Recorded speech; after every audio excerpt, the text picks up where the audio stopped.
SSLC പരീക്ഷയിൽ വിജയിച്ച എല്ലാ കുട്ടികൾക്കും ആശംസകൾ അറിയിക്കുന്നു. ഇനിയും ഒരുപാട് ഉയരങ്ങളിലേക്ക് എത്താൻ സാധിക്കട്ടെ. അതുപോലെ തന്നെ ഈ സമയത്ത് ഒരു കാര്യം പറയുകയാണ്, എന്തെങ്കിലും ഒരു വിഷയത്തിന് നിങ്ങൾ കിട്ടാതെ വന്നിട്ടുള്ള കുട്ടികളും ഉണ്ടാവും. അവർക്ക് ആ ഒരു പരാജയം എന്നത് നിങ്ങളുടെ ഒരു ജീവിത പുസ്തകത്തിലെ അവസാന പേജല്ല എന്ന് മനസ്സിലാക്കുക.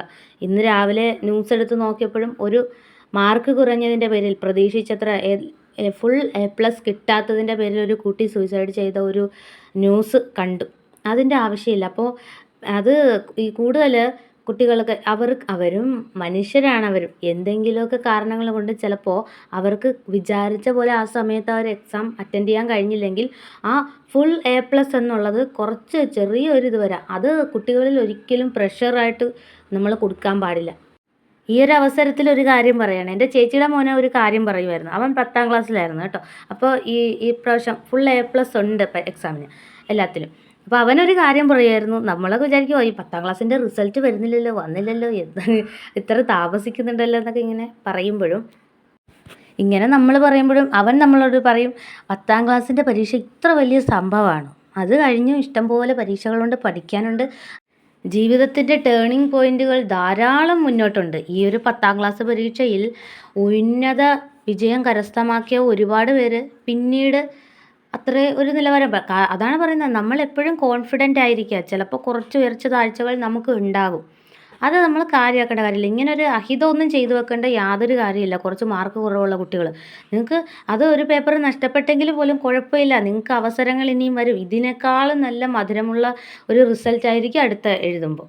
അത് നമ്മളിവിടെ ഇരുന്ന് മറ്റു നാട്ടുകാരും ഒന്നും പറഞ്ഞിട്ട് യാതൊരു കാര്യമില്ല. അതിന് സപ്പോർട്ട് ചെയ്യേണ്ടത് ടീച്ചേഴ്സും പാരൻസുമാണ്.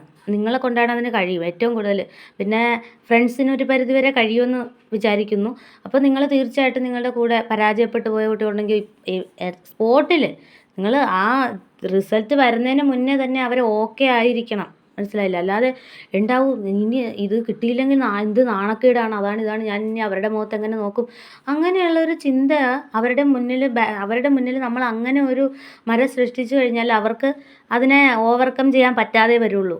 അതുകൊണ്ടാണ് ഇങ്ങനെ മാനസികാവസ്ഥയിലോട്ട് കുട്ടികൾ പോകുന്നത്. ഞാനിങ്ങനെ പറയുമ്പോൾ കുട്ടികൾ വേണമെങ്കിൽ പഠിച്ചാൽ മതി, നിങ്ങളുടെ ഇഷ്ടത്തിന് പഠിച്ചോ എന്ന് പറഞ്ഞ് അവരെ അങ്ങനെ തള്ളിവിടാനും അല്ല പറയുന്നത്. അവരെ നമ്മൾ പഠിപ്പിക്കുക, അവർക്ക് പ്രഷർ കൊടുക്കാതിരിക്കുക. ഓരോ കുട്ടികളുടെയും രീതികൾ. ഇനിയിപ്പം നന്നായിട്ട് പഠിക്കുന്ന കുട്ടിയാണെങ്കിൽ പോലും ആ സമയത്തുണ്ടാകുന്ന ചെറിയ ഒരു ഡിസ്റ്റർബൻസോ ഇറിറ്റേഷനോ കൊണ്ട് ആ കുട്ടിക്ക് ആ എക്സാം നല്ല രീതിയിൽ അറ്റൻഡ് ചെയ്യാൻ കഴിഞ്ഞില്ലെങ്കിൽ പോലും അവർക്ക് പ്രഷർ ഉണ്ടാവാൻ പാടില്ല. അത്യാവശ്യം നന്നായിട്ട് പഠിച്ചുകൊണ്ടിരുന്നൊരു കുട്ടി A+ എല്ലാ വിഷയങ്ങൾക്കും കിട്ടാത്തതിൻ്റെ ഒരു പേരിൽ ആ കുഞ്ഞിൻ്റെ ജീവൻ ആ തോർത്തിലായിട്ട് ഒതുങ്ങിപ്പോയിട്ടുണ്ടെങ്കിൽ, A+ എന്ന് പറയുന്ന സംഭവത്തിന് അത്രയും പ്രാധാന്യം അതില്ല എന്നുണ്ടെങ്കിൽ സമൂഹത്തെ പോലും ഫേസ് ചെയ്യാൻ പറ്റില്ല എന്നുള്ളൊരു മാനസികാവസ്ഥയിലേക്ക് ആ കുട്ടി മാറി. അത് ഒരിക്കലും പാടില്ല. അത് വളരെയധികം പാരൻസും ടീച്ചേഴ്സും ശ്രദ്ധിക്കേണ്ട കാര്യമാണ്. 10ാം ക്ലാസ് പരീക്ഷ എന്ന് പറയുന്നത് എല്ലാത്തിൻ്റെയും ഒരു അവസാനമല്ല. വീണ്ടും യാത്രകൾ അങ്ങ് കിടക്കുകയാണ്. അതിനു വേണ്ടി അത്യാവശ്യം നല്ല രീതിയിലുള്ള ഒരു നിലവാരത്തിലുള്ള ഒരു പഠനം നിങ്ങളുടെ മാക്സിമം കാഴ്ചവെക്കുക. അതിനേക്കാൾ ഉപരി നിങ്ങളുടെ ജീവൻ്റെ വിലയായി ആ ഒരു A+ മാറാൻ പാടില്ല.